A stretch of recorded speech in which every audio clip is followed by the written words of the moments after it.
Imagine being a young girl, excited for your first international flight, nestled in the quiet luxury of first class, only to be told you cannot have a simple juice box because of the color of your skin.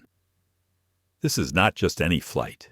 This is the moment when Callista Holloway's innocence collided with prejudice at 30,000 feet. Sitting right beside her, calm yet unyielding, was her father Damon Holloway, the new CEO of the very airline they were flying. What happens when power and pain meet in the most unexpected way? How does a single act of discrimination unfold into a powerful story of justice, resilience, and systemic change? Who holds the real authority on this flight? The uniform or the heart? Join us as we dive deep into a story that exposes harsh truths and reveals the strength of family and courage in the face of injustice. This flight was more than a journey. It was a battle against bias that will change lives forever. If you want to hear the full story and discover how this ordeal sparked a movement for change, hit that like button, share this video with those who need to see it, and subscribe to our channel for more powerful stories of justice and hope. The boarding gate was humming with the usual pre-flight mix of announcements, murmurs, and the shuffle of carry-ons. Among the sea of travelers, one figure stood slightly apart, a 16-year-old girl, slim and upright, with dark braids that fell neatly down her back. Her name was Imani Carter, and in her left hand, she clutched the handle of a worn violin case. Her right hand gripped the strap of her backpack with silent determination. She had traveled before, plenty of times, but never like this. This flight was different. She wasn't flying with her father. She wasn't flying with anyone she knew. This time, she was flying solo, and in business class, no less. Her dad had insisted. "You've earned it," he told her, placing the ticket envelope in her hand that morning. "You're going to the National Conservatory. You're representing everything we've worked for." Imani had nodded, unsure how to respond to the weight of his pride. All she had done was play music. But to her father, Elliot Carter, founder and CEO of Vanguard Air, it was never just about music. It was about presence, about taking up space with grace, even where people said you didn't belong. And now, as she approached Gate 27, she felt that space start to close in. The boarding agent, a thin white woman with pin-straight blonde hair named Cheryl, narrowed her eyes as Imani stepped forward when the screen blinked, "Business class now boarding." Cheryl barely glanced at the boarding pass before her lips tightened. "I think you're in the wrong line, sweetheart," Cheryl said, loud enough that a few passengers in economy glanced up. Imani's face stayed neutral. She held out her ticket. "I'm in seat 2C, she said calmly. "Business class." Cheryl looked down, expecting to see a mistake. When she didn't, she stared at Imani as if the math refused to add up. Her gaze flicked from Imani's dark skin to the case in her hand, to the ticket again. Then she forced a brittle smile and scanned it. "Must be some kind of scholarship thing," Cheryl muttered under her breath as she handed the ticket back. Imani didn't respond. She stepped past the gate and into the tunnel, her heart fluttering with something she couldn't quite name.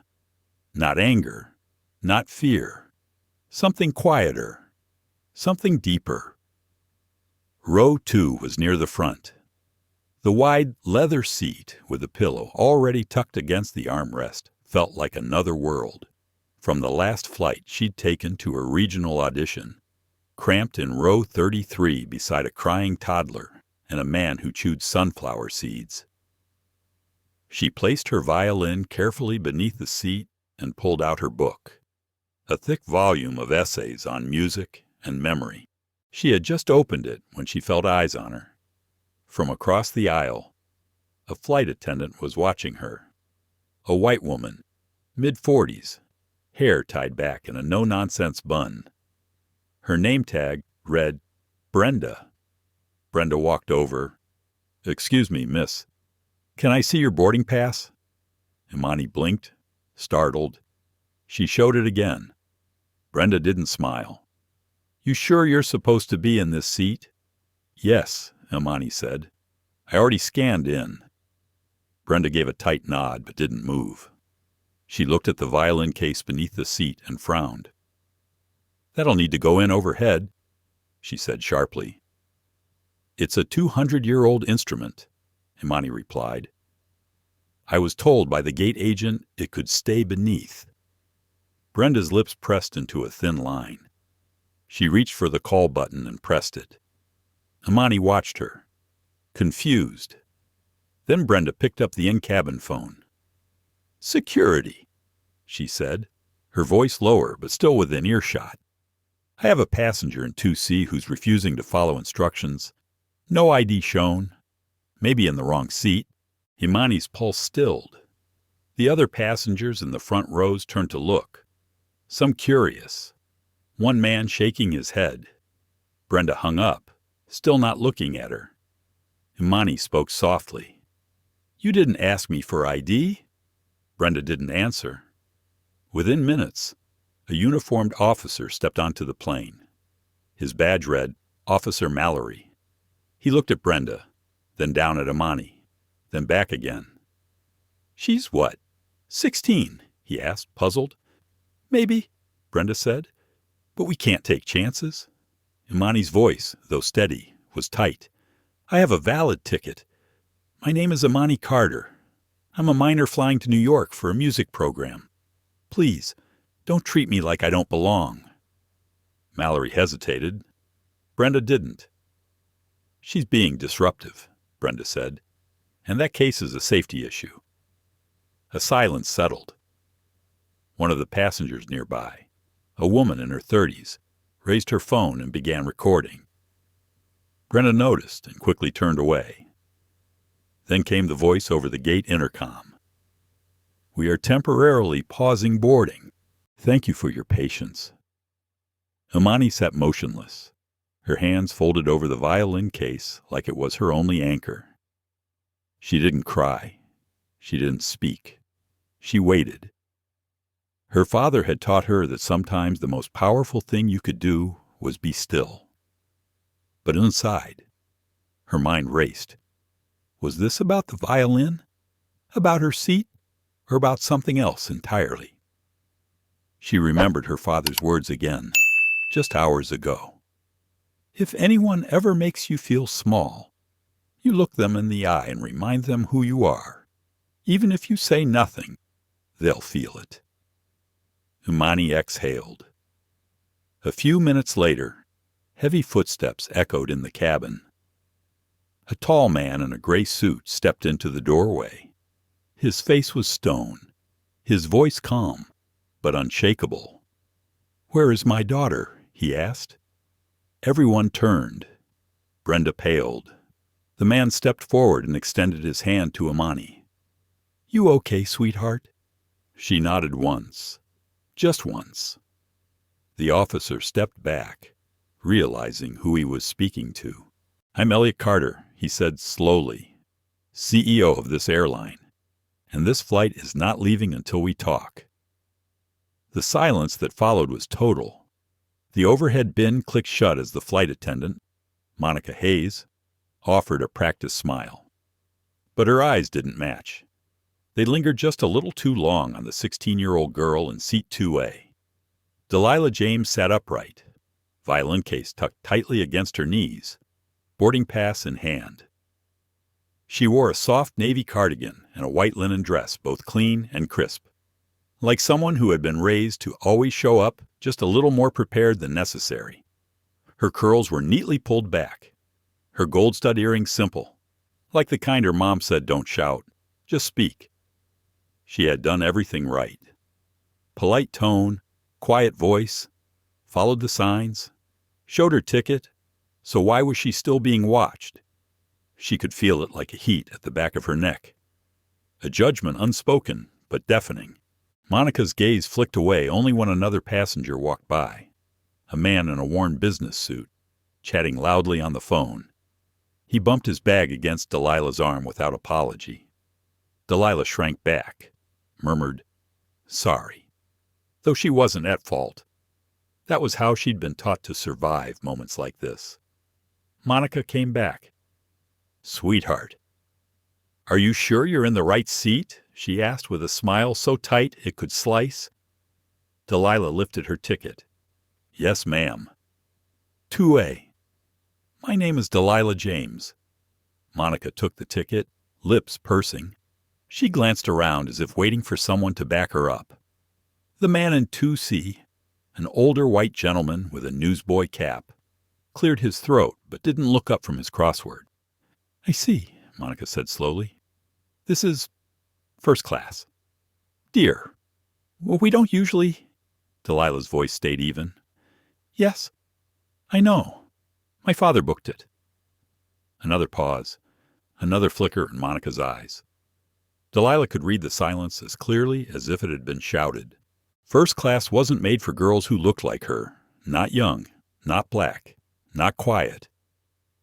There was always a question buried inside those looks. Who let you in here? Monica's eyes hardened. "I'll just double-check with the gate crew," she said, and walked away briskly. Delilah sat still, heart picking up speed. She wasn't afraid. Not exactly. But her throat tightened. She took slow, deep breaths, just like her dad taught her. "Breath is your anchor," he always said. "They can take a lot from you in this world, but they can't take your breath unless you give it to them." She watched through the small crack between the curtain and the wall as Monica whispered to the other flight attendant. She could see glances back toward her, then a call being made on a walkie-talkie. The word confirmation reached her ears. The curtain closed again. Delilah's hands were trembling now, but she placed them gently over the violin. Her fingers curled around the worn leather handle of the case, grounding her. She stared at the gold-plated latch and remembered the first time her father had handed it to her. He had said, "This holds more than music. It holds how people see you when you walk into a room." She had been too young then to understand. Now she did. A sudden voice pulled her from thought. "Excuse me, miss." 2 police officers had entered the cabin. One stood directly at her seat. The other stayed behind Monica, near the galley. Delilah looked up slowly. "Can I see some ID?" the officer asked. His tone wasn't aggressive, but it was used to compliance. Delilah blinked. "I'm 16. I don't carry ID." "Name?" he asked. "Delilah James." The second officer had already pulled something up on his tablet. "Is there a problem?" she asked, finally looking between the men. "No one's saying that." Monica jumped in. "It's just unusual. You understand. Safety protocol." Delilah swallowed. She heard her father's voice in her memory. "If they make you feel small, do not answer with anger. Answer with truth. My father is Daniel James. He booked the seat, first class, 2A. I have the confirmation email on my phone, if you need it." The officers looked at each other, but then Monica said something she couldn't take back. "Well," she muttered, "we've had incidents before with teens sneaking into premium cabins." The man across the aisle finally looked up. His eyes narrowed, uncertain. Delilah didn't answer. Not at first, because something inside her was warring with itself. The part that wanted to cry, to yell, to scream, "I belong here." And the other part, the one her father had spent years nurturing, whispering to her now, "You don't owe them your rage. Your existence is enough." She unclasped her phone with steady fingers, but she didn't pull up the email. She opened her contacts, scrolled once, tapped one name. It rang, twice, 3 times. Then she heard it. The voice that never raised in volume, only in gravity. Delilah. She breathed in like it was air for the first time. "Daddy, something's wrong." From the cockpit. A small beep came through the intercom.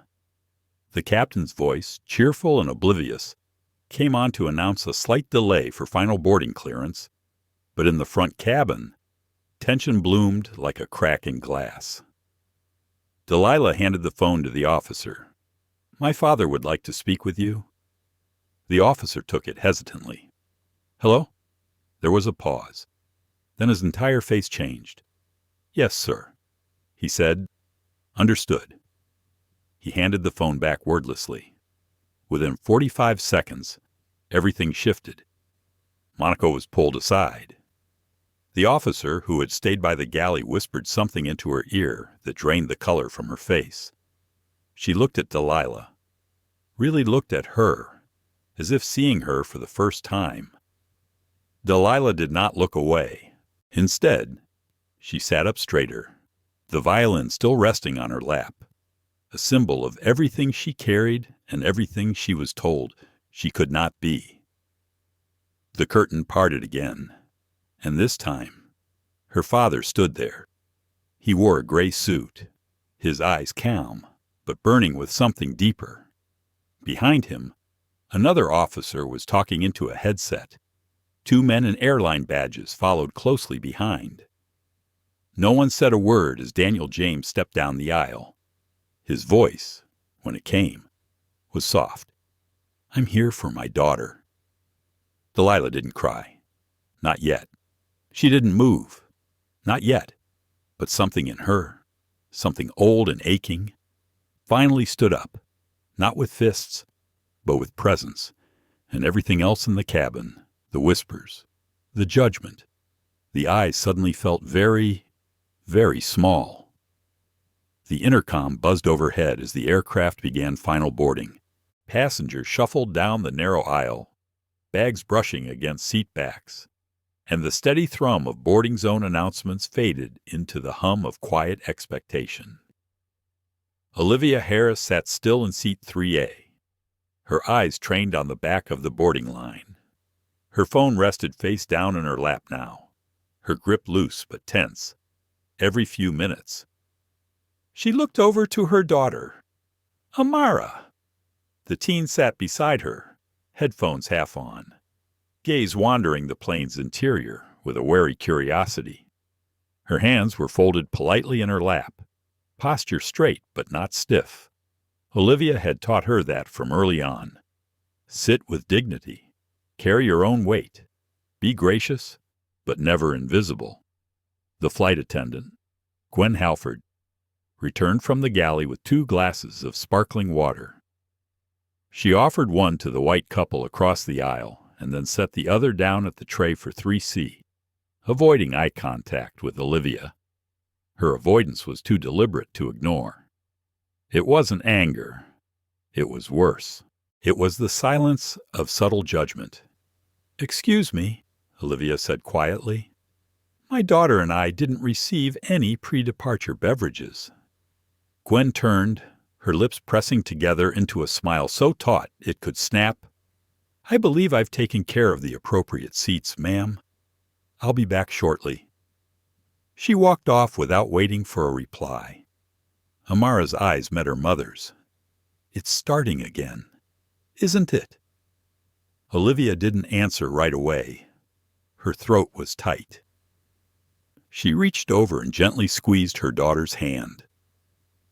A few rows behind them, a white man in a business blazer tapped on his laptop and glanced up. He eyed Olivia and Amara, then leaned slightly into the aisle. The man's name was Frank McCullen, a frequent flyer and a partner at an Atlanta law firm. He had boarded after them but had noticed the brief friction. His instinct wasn't to help.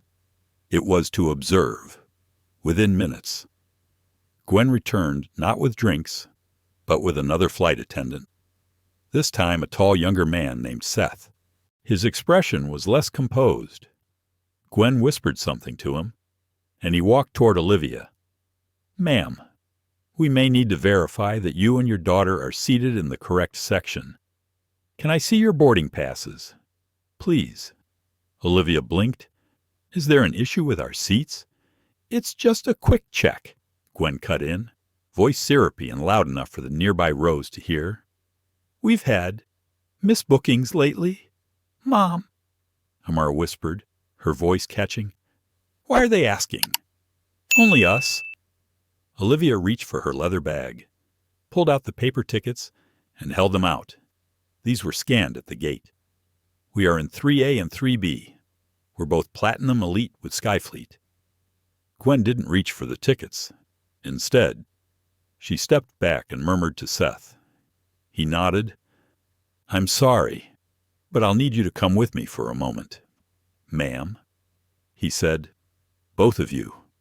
"On what grounds?" Olivia asked calmly. "It's standard protocol when there's a seating discrepancy," Gwen offered quickly.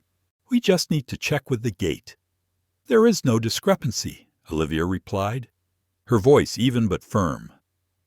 "My boarding pass was scanned. My daughter's was as well. Are you asking this of everyone?" More eyes turned toward them now. The older man across the aisle raised an eyebrow. Frank looked up from his laptop again, more engaged now. Tension rose like heat. "Ma'am, I'm asking you not to make this more difficult," Seth said.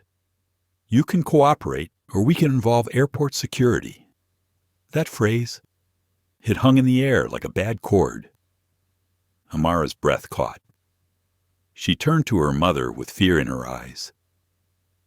"Olivia," she whispered, "please don't let them take us off." Olivia's hand gently closed over her daughter's again. Her heart was thudding in her chest now, a steady battle drum against the wave of public scrutiny. Her lips tightened, and for a moment, her shoulders slumped just slightly. But then, with practiced grace, she stood. She didn't raise her voice. She didn't plead. She simply looked Gwen in the eye and said, "Call security, then, but know what you're doing." Gwen hesitated. Her smile faltered. Seth shifted awkwardly. Then Gwen reached for the in-flight phone. In the rows behind them, whispers had begun. "What's happening?" a woman murmured to her husband. "Not sure." "They're removing her." Why, Frank McCullen stood. "Excuse me," he said to Gwen and Seth.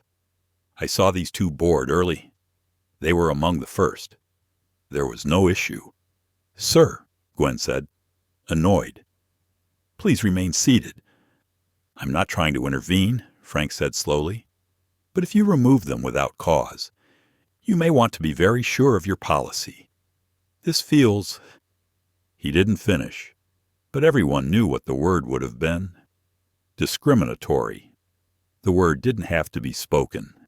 It was in the air now. Gwen's cheeks flushed. She turned away as the intercom crackled. "We've requested gate presence at 3A, she said quietly into the phone. "Suspected security concern." A man in a Navy suit appeared a moment later, badge clipped to his belt. TSA. Behind him, 2 uniformed airport officers. Gwen looked relieved. Seth didn't. The officer approached Olivia. "Ma'am, we were asked to verify seating credentials and conduct a security review. Could you please step into the galley for a moment?" Olivia inhaled. She steadied herself. She stood slowly and nodded. "I'll go. But my daughter stays seated. She is a minor, and I am requesting a witness." "You can't demand," Gwen started. "She's entitled." The officer cut her off. "It's within her rights, and I will stay with the girl." The officer's tone was neutral, but not hostile. He sensed something wasn't right. As Olivia stepped into the galley with the officers, Amara stayed seated, trembling slightly. Then, before anyone could react, Amara reached for her phone. She opened a contact and pressed call. It rang once, then twice. A click. "Dad," she said softly. "Something's happening again." The air felt still in row 2, yet tension stirred like turbulence beneath the calm. Callie sat stiffly in her seat, her palms pressed together in her lap. She wasn't trembling anymore. She was thinking, quietly, calculating. She watched the back of the flight attendant's head. Miranda Reynolds hadn't returned to her side after radioing security. The woman was now halfway down the aisle, loudly offering juice and pretzels to passengers as if nothing had happened. To everyone else, Miranda might have seemed composed, efficient, but Callie had seen something in her face when she stepped away, a flicker of doubt, like she knew she had gone too far, but couldn't turn back now. Callie's fingers twitched. Her phone was still in airplane mode. Her dad, Damon Holloway, hadn't texted back before she boarded.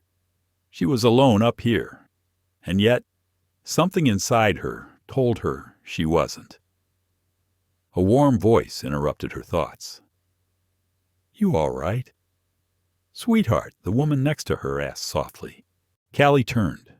It was the same older woman from earlier, with silver gray curls, warm brown skin, and reading glasses tucked low on her nose. Her name was Mrs.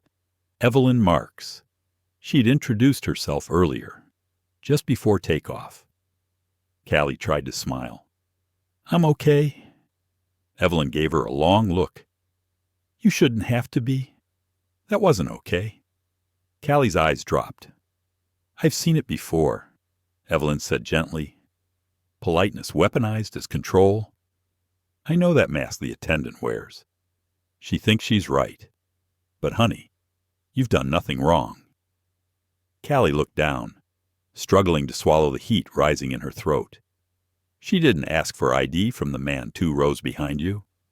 You saw that, didn't you?" Callie nodded. "Then it isn't about the seat. It's about the story she told herself when she saw your face," Evelyn said, her voice hushed but fierce. That sentence hit like thunder inside her. Callie didn't want to cry, but something about being seen, being affirmed, cracked her open. The tears welled silently. "It's not your job to teach her," Evelyn whispered, "but you deserve to be here. That seat is yours." Callie's shoulders slowly eased. Her voice, small but steady, responded, "My dad always says the same thing. The people will doubt I belong, but I just need to know it for myself." Evelyn smiled. "Then you're already stronger than most grown women I know." Just then, a small commotion brewed near the front galley. 2 uniformed security officers boarded the plane. Miranda motioned to them discreetly. She glanced back toward Callie's row and whispered something to one of the men. Callie's stomach dropped. She felt the whole cabin shift. Conversations hushed. Neck pillows paused mid-adjustment. People turned to look. The officers approached slowly, their footsteps loud on the carpet. Evelyn sat straighter, instantly protective. The taller officer, Officer Marcus Tillman, leaned slightly toward Callie's seat. "Excuse me, miss, can I ask you to step into the front galley with us for a moment?" Callie opened her mouth, but no words came out. She stared at them, wide-eyed. "What's this about?" Evelyn interjected firmly. "She's not in trouble. We just need to confirm her boarding status," the second officer added. "You can confirm it right here in front of witnesses," Evelyn said coolly. "She has a right to remain seated." Callie's breathing quickened. She reached into her bag and pulled out the paper boarding pass. "Seat 2A, it's printed right there," she said. Officer Tillman took the paper, glanced at it, then back at Miranda. "Ma'am," he asked the flight attendant, "are you saying this pass is invalid?" Miranda hesitated. Her poise cracked for a second. "I'm saying she couldn't produce ID, and she wasn't listed under this seat on the manifest. Officer Tillman raised an eyebrow. Do you have the latest manifest? Because we just pulled this from the gate database, and it shows seat 2A belongs to Callista Holloway. Confirmed. Pre-boarded by her guardian under corporate travel. Miranda's face flushed. Evelyn leaned over and whispered, Now that's a name that should ring a bell. Callie watched the officers exchange looks. Her heart pounded, but a seed of hope flickered in her chest. And for the record, the second officer added, we were told to respond to a possible boarding fraud. That's not what we see here. One of the passengers started filming quietly from across the aisle. Callie saw the phone, aimed subtly but intentionally. Miranda noticed too. I wasn't trying to escalate anything, she said quickly. Now backpedaling. It's just unusual protocol. A girl that young in first class without proper ID. Officer Tillman folded the boarding pass and handed it back to Callie. Ma'am, he said to Miranda, there are better ways to handle questions than calling law enforcement, especially on a minor. Miranda's lips tightened. I did what I thought was necessary. No, Evelyn said aloud now, her voice unwavering. You did what you thought you could get away with. The entire front of the cabin fell silent. Miranda stepped back, her jaw clenched. The officers turned away, clearly finished. Callie felt the tears brimming again, but this time they were different, not from fear, but from release. She turned toward Evelyn. Thank you. Evelyn squeezed her hand. It's not over yet, darling, but now you're not alone. A moment later, the intercom buzzed. Ladies and gentlemen, this is your captain. We're experiencing a short delay due to pre-departure clearance. Please remain seated. We'll be taxiing shortly. Callie leaned back in her seat. She didn't know yet that her father had just been notified. She didn't know that a conversation had begun behind closed doors that would change everything. But she knew this. She had stayed seated, and she was still here. Her name was Callista Holloway, and her story wasn't going anywhere. The moment Callista's phone rang, Damon Holloway felt the familiar pulse of unease in his chest. The low hum of his private jet's engines faded into the background as he pressed the phone to his ear. His voice was calm, but there was an unmistakable edge beneath it. Callista, what's going on? Her voice trembled just slightly. Dad, they're trying to remove me. The flight attendant says I don't belong in first class. He closed his eyes and took a slow breath. Years of boardroom battles, legal negotiations, and crisis management had trained him to compartmentalize stress. This, however, was different. This was personal. I'm on my way, he said firmly. Stay calm. I'm calling the airline security now. Damon's assistant's voice crackled through the phone moments later. Mr. Holloway, the flight is still on the tarmac, but ground security has been alerted. The station manager at Horizon International is ready to meet you. Good, Damon replied. Get me everything on that flight crew's record. I want to know who's behind this. In the cabin. Callista sat motionless, her violin case resting gently beside her. Amara, sitting across the aisle, gave a small nod of support. Both girls were seasoned enough to understand the unspoken weight of these moments, but young enough to feel the sting of being singled out. Minutes passed like hours as Damon's private car sped toward the terminal. His mind raced through every possible outcome. This was no longer about a misplaced ticket or an overzealous flight attendant. This was about the very real, deep-seated biases that lived inside the walls of every institution, airline or otherwise. At the airport, Damon was met by Peter Langston, the Horizon International station manager. Peter was a middle-aged man with thinning gray hair and a nervous smile that couldn't mask his unease. "Mr. Holloway?" "Thank you for coming," Peter said, ushering him quickly toward the jet bridge. "What's happening on that plane?" Damon demanded. Peter swallowed. "There's been a complaint from one of the flight attendants about a minor passenger not having proper ID or credentials for first class. Protocol is strict, so airport security was called." Damon's jaw clenched, and no one thought to verify the facts before escalating. This Peter shook his head. "Unfortunately, no. The flight attendant involved is a senior purser. She's been with the airline for over 25 years. We didn't expect this to escalate." Damon nodded curtly. "Show me the records on her." Peter hesitated. "I have the files here." As they walked onto the jet bridge, Damon's phone buzzed again. It was a message from his legal team. "Prepared for any scenario. Recommend firm but professional approach." Damon glanced at Callista's last text, "Dad. They're watching me like I'm a problem." His heart ached. Inside the plane, tension thickened. Passengers whispered anxiously, their eyes darting between the rows in the galley.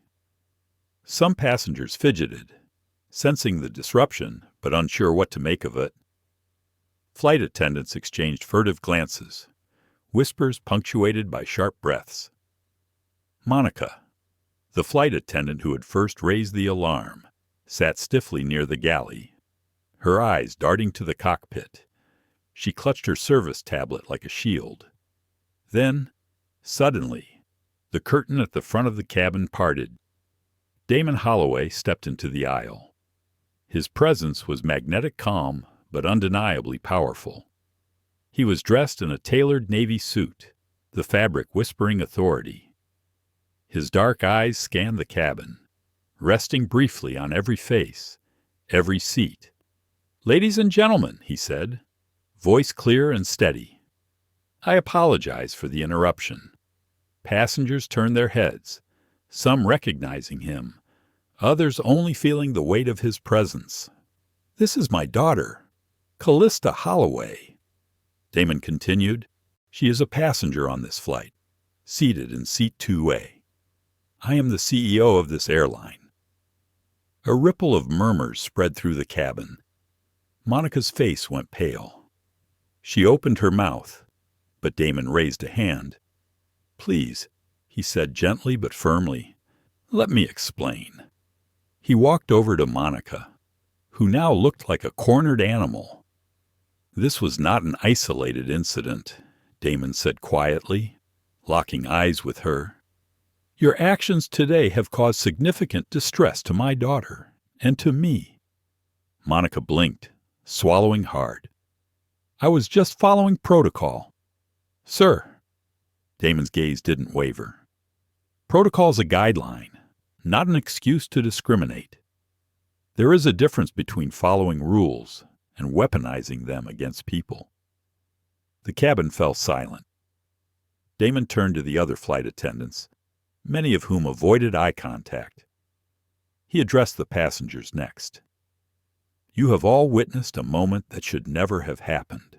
I am committed to making sure it never happens again, not just here, but across this entire industry." He glanced down at Callista, who was sitting tall, her hands folded in her lap, shoulders squared. "You deserve to fly with dignity. No child, no passenger should be made to feel otherwise." He nodded at the officers standing discreetly near the galley. They were called because someone chose to escalate a situation based on assumptions. "That will be investigated."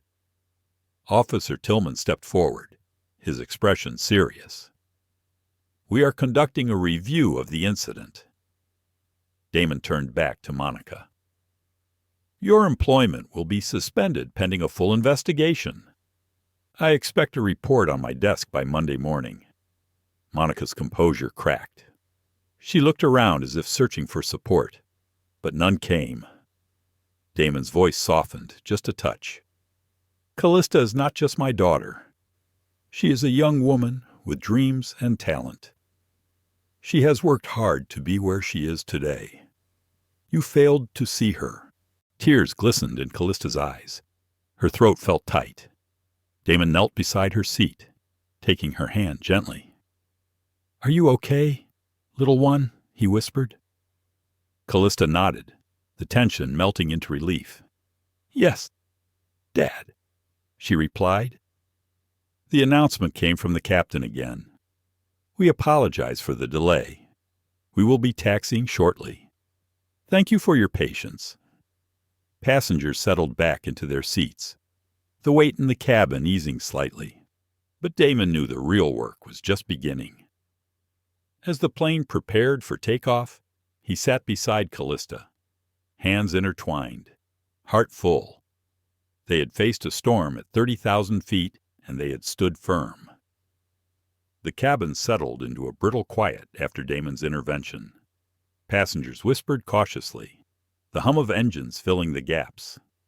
Callista sat still, her fingers entwined tightly with her father's. She was drained, yet steadied by his presence. But inside Damon's mind, the storm was far from over. His gaze swept the faces around him, some averted, others wide-eyed, a few open in silent apology. He saw the discomfort in the eyes of flight attendants who had witnessed the scene. He felt the unspoken questions hanging like heavy clouds. Could this have been avoided? Why had things escalated so fast?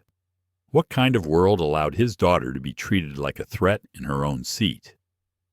Damon's heart ached not only for Callista, but for the countless others who faced prejudice in the guise of policy and protocol every single day. He pressed a hand lightly on Callista's knee. "You okay, sweetheart?" he asked quietly. She nodded. "I am now." She lowered her gaze, brushing a stray curl behind her ear. "What about the flight attendant?" she asked softly. "What happens to her?" Damon sighed deeply. "Accountability," he said firmly. "She'll be suspended, and there will be a full review." This isn't just about one person. It's about the culture that allows this kind of behavior to go unchecked. Callista looked up, eyes shining with quiet strength. "We can change that, Dad?" He smiled sadly. "That's why we're going to. This flight will be the catalyst." Across the aisle, Mrs. Evelyn Marks caught Damon's eye and offered a nod of encouragement. Damon returned the gesture with gratitude. His thoughts drifted to the bigger picture, the board meetings, the legal battles, the media scrutiny that was sure to follow. He was prepared. But nothing could prepare him for the weight of watching his daughter navigate this public trial. Minutes stretched as the flight continued to taxi. Then the captain's voice came over the intercom. "Ladies and gentlemen, we are cleared for takeoff. Thank you for your patience." As the engines roared to life, Damon closed his eyes for a moment. The ascent was smooth, but his mind raced. There was work to do, systems to change, lives to protect. Callista leaned her head on his shoulder. "Thank you for standing up for me," she whispered. Damon kissed the top of her head. "I will always stand for you, no matter what." As the plane climbed higher, their story was already spreading beyond the cabin walls, a story of resilience, injustice, and hope. The cabin lights dimmed as the plane settled into cruising altitude. Outside, the endless stretch of clouds shimmered under the setting sun. Inside, the atmosphere had shifted. What had begun as an incident had evolved into a reckoning, quiet but profound. Damon Holloway remained seated beside Callista, watching her carefully. Despite the ordeal, she was composed, the fierce spark of her spirit undimmed. Yet beneath her calm, Damon sensed the heavy toll it had taken. "Do you want to talk about it?" he asked gently. Callista hesitated, then nodded. "It's hard. Dad, I've always known the world sees me differently. But to have it happen on a plane, surrounded by strangers, it feels like a spotlight. Damon listened, the weight of her words settling deep within him. Sometimes, she continued, the silence is louder than the accusations. When no one speaks up, it feels like you're invisible and guilty all at once. He nodded slowly. That silence has been deafening for too long. He reached into his jacket and pulled out a small notebook. I want you to know that what happened today isn't a failure on your part. It's a failure of a system built to protect privilege, not people. Callista looked at the notebook curiously. I'm starting an initiative, Damon said softly. Scholarships, training programs, partnerships with law enforcement, real change from the ground up. Her eyes brightened. That sounds amazing. It has to be, Damon replied. For you. For every kid like you. The plane's gentle sway brought a sense of calm as Damon reflected on the journey ahead. Change would not come easily. Resistance would rise. But the story they had lived was the seed, nearby. Evelyn Marks leaned toward Callista and whispered, You're a beacon, young lady. Don't let anyone dim your light. Callista smiled faintly. Thank you. In the galley, Damon caught the briefest glance of Monica Reynolds. Her face was a mask of defeat, but Damon saw something else too, a shadow of regret or perhaps realization. He wondered if today would be her turning point. The hours passed with a slow rhythm. Meals were served. Conversations resumed with tentative normalcy, but the undercurrent of the incident lingered. As the plane neared its destination, Damon's phone buzzed with messages, support from colleagues, news alerts, and media inquiries. He read one headline aloud, Airline CEO's daughter targeted in racial profiling incident mid-flight. Callista looked over. That's us. Yes, Damon said. And it's only the beginning. He closed his phone and took her hand once more. Whatever comes next, we face it together. Callista squeezed his hand, her voice steady. Together? The plane touched down smoothly at Horizon International Airport. The landing gear's rumble underfoot marked not just the end of a flight, but the beginning of a much larger battle. Passengers gathered their belongings, the cabin buzzing with a mixture of relief and whispered speculation. Damon stood with Callista, still close beside her, his presence a steady shield. Around them, the crew moved with practiced efficiency, but Damon's gaze lingered on Monica Reynolds. She moved past, head lowered, the weight of consequences evident in her slow steps. As the doors opened, a swarm of reporters and cameras awaited on the jet bridge. News of the incident had leaked ahead of arrival, and the airport had become a stage for a story much bigger than a flight delay. Damon's team moved quickly, shepherding him and Callista through a private corridor toward the VIP lounge. The noise faded behind them, replaced by quiet murmurs of strategy and preparation. In the lounge, Damon faced his legal counsel and PR team. The stakes were clear. This was no longer just about one family's ordeal. It was a national conversation about race, power, and justice. Mr. Holloway. His lead attorney began. The public reaction is swift and strong. We recommend an immediate statement reaffirming your commitment to change. Damon nodded. Prepare it. We speak with transparency and resolve. Meanwhile, Callista sat quietly, the afternoon light casting soft shadows across her face. She was tired, but resolute. The support from strangers had been overwhelming, but the path forward felt daunting. Her phone buzzed with messages of encouragement from friends and mentors. A text from her best friend read, You're a warrior. Proud of you. Damon joined her, sitting close. You're not just my daughter, he said gently. You're a symbol of resilience for so many. Callista swallowed hard. I never wanted this spotlight. You didn't choose it, Damon said. But you can use it. Outside the lounge, Monica Reynolds was escorted to a separate office for questioning. The airline's investigation was underway, and her future hung in the balance. Back on the plane, Mrs. Evelyn Marks quietly wrote in her journal. She paused, looking up thoughtfully. In her decades of teaching, she had seen countless battles like this one. The difference here was the power behind the fight. As night fell over the city, Damon and Callista prepared to face the cameras.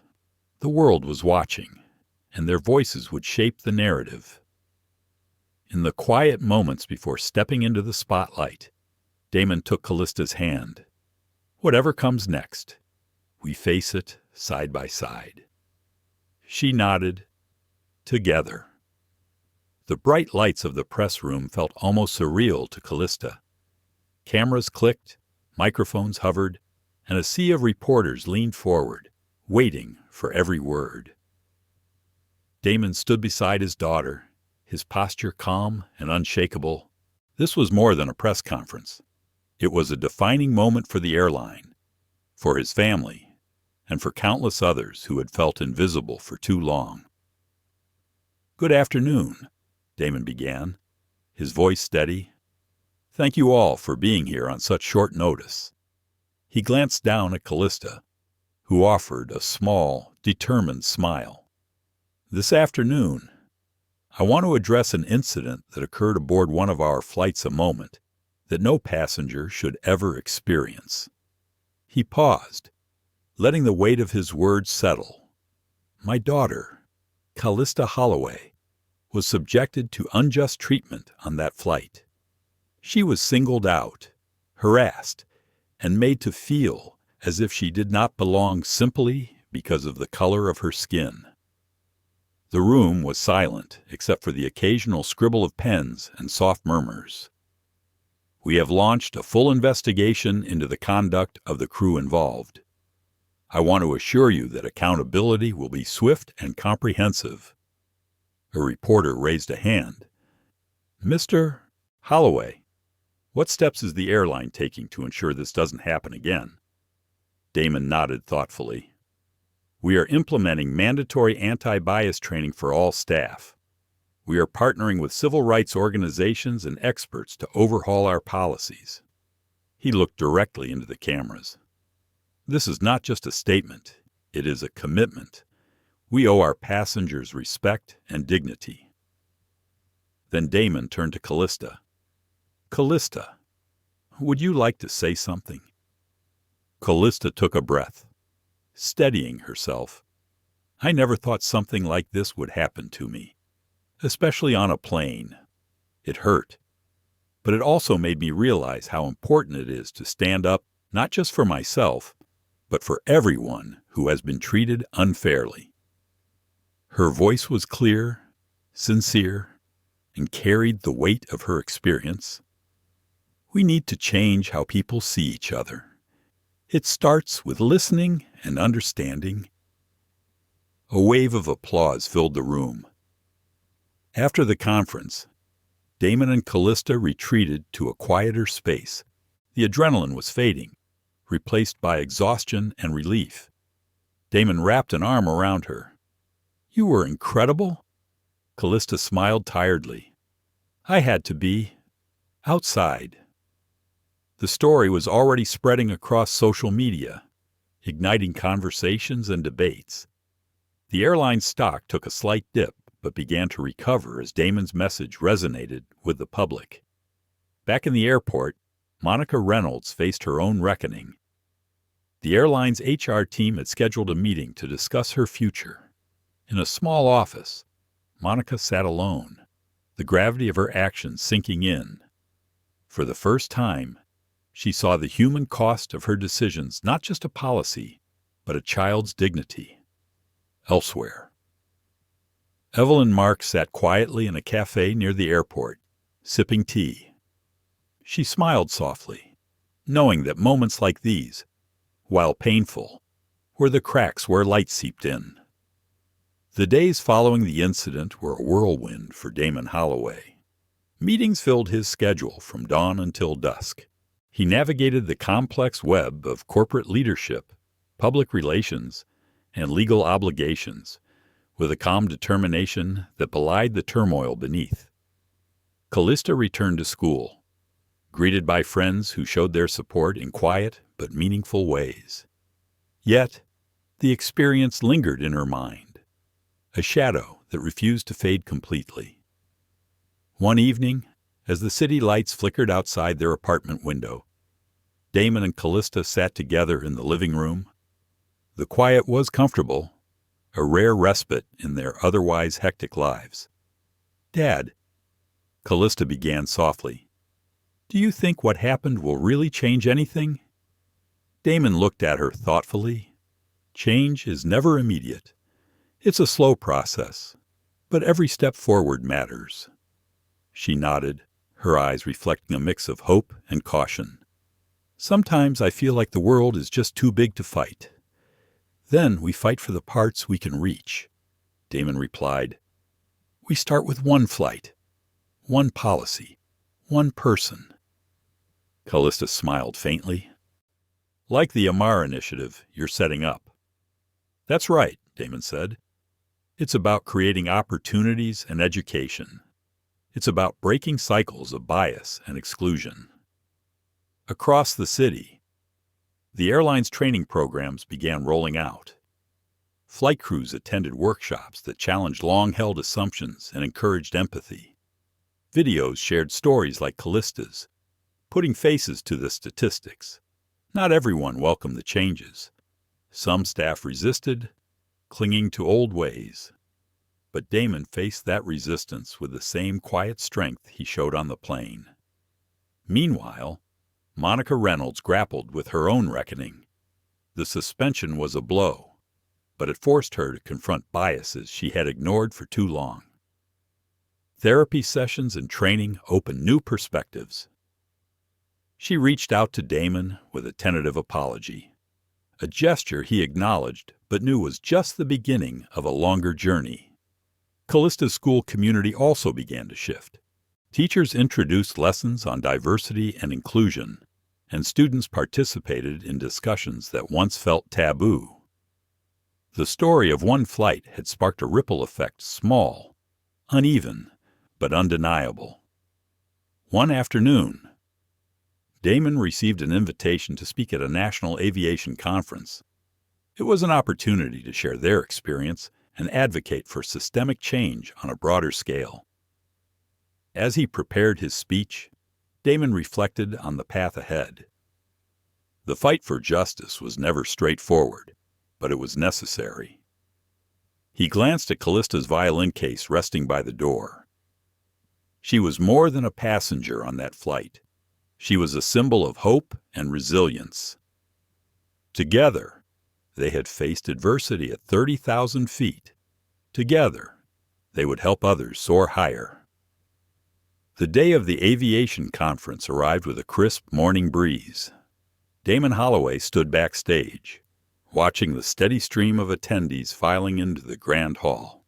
The event was packed. Industry leaders, policymakers, advocates, and journalists gathered to hear from the man whose family's experience had ignited a national conversation. Callista was by his side, her calm presence a source of strength. She was dressed simply but elegantly, a young woman on the brink of her own future. When Damon stepped onto the stage, the applause was immediate and sustained. He took a moment, scanning the crowd, then began.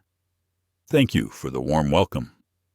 Today, I stand before you not just as the CEO of Vanguard Air, but as a father who witnessed firsthand how prejudice can take flight, even at 30,000 feet. His voice carried the weight of personal pain and professional resolve. This incident was a wake-up call not just for my family, but for the entire industry. We have allowed biases, often unspoken and unexamined, to influence how we treat one another." Damon's words stirred the audience. He spoke of the importance of empathy, education, and accountability. This is about more than compliance. It's about creating an environment where every passenger feels safe, valued, and respected. He paused, then continued. My daughter Callista's courage reminds us that change starts with acknowledging uncomfortable truths and committing to do better. He gestured toward Callista, who nodded with quiet pride. The conference was a pivotal moment. Damon outlined the Amara Initiative's goals scholarships for minority students, comprehensive training for airline staff, and partnerships with law enforcement to address implicit bias. Questions followed. Damon answered with clarity and humility, refusing to shy away from the complexities. After the session, Damon and Callista were approached by many attendees. Among them were young students inspired by Callista's story, airline employees eager for change, and even Monica Reynolds, who sought a private moment. Mr. Holloway, Monica began, voice sincere. I want to thank you for your leadership. This has been a difficult journey for me, but I am committed to learning and growing. Damon nodded, the gesture signaling both acknowledgement and cautious optimism. Later that evening, Damon and Callista reflected on the day. Seeing so many people ready to listen, Damon said softly, it gives me hope. Callista smiled. It feels like the beginning of something real. But we must stay vigilant, Damon warned. Change requires constant effort. Together, they embraced the responsibility and the promise of their shared mission. The weeks following the conference brought both challenges and victories. Damon Holloway found himself at the center of a movement that transcended his own family's story. The Amara Initiative was gaining momentum, a beacon for those demanding dignity and justice in the skies and beyond. Callista returned to her music, the violin once again filling their home with melodies that spoke of hope and resilience. But her experiences remained a quiet undercurrent, shaping her in subtle ways. One evening, as Damon reviewed reports from the initiative's first round of scholarship recipients, Callista sat beside him, her expression thoughtful. Dad, she said, I've been thinking about the future, about what I want to do to make a difference. Damon looked up, interest piqued. Music is my passion, she continued, but I want to use it to tell stories, stories that matter, maybe even stories like ours. Damon smiled, pride shining in his eyes. Whatever path you choose, you'll change lives. Outside, the airline was transforming. Training programs were reshaping company culture. Flight attendants and staff shared their experiences openly, confronting biases that had long been ignored. Even Monica Reynolds had returned to work, this time with a renewed commitment to change. Her journey was ongoing, marked by humility and the resolve to do better. Damon's leadership extended beyond the airline. He spoke at forums, advised policymakers, and connected with communities advocating for equity. The story that began with a moment of injustice on a flight had blossomed into a powerful call for systemic reform. At home, Damon and Callista cherished their quiet moments, the laughter, the music, the simple acts of togetherness that grounded them.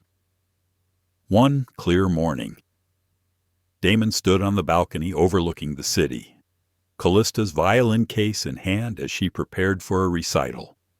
He felt a profound sense of gratitude and purpose. The skies that once held fear and confrontation now symbolized new horizons, opportunities to soar, to lead, to change. As Callista played the first notes, Damon closed his eyes, letting the music wash over him. The future was unwritten, but they would face it together with courage, grace, and unwavering hope. Callista's story is a reminder that beneath every uniform and title lies a human being deserving of respect and dignity.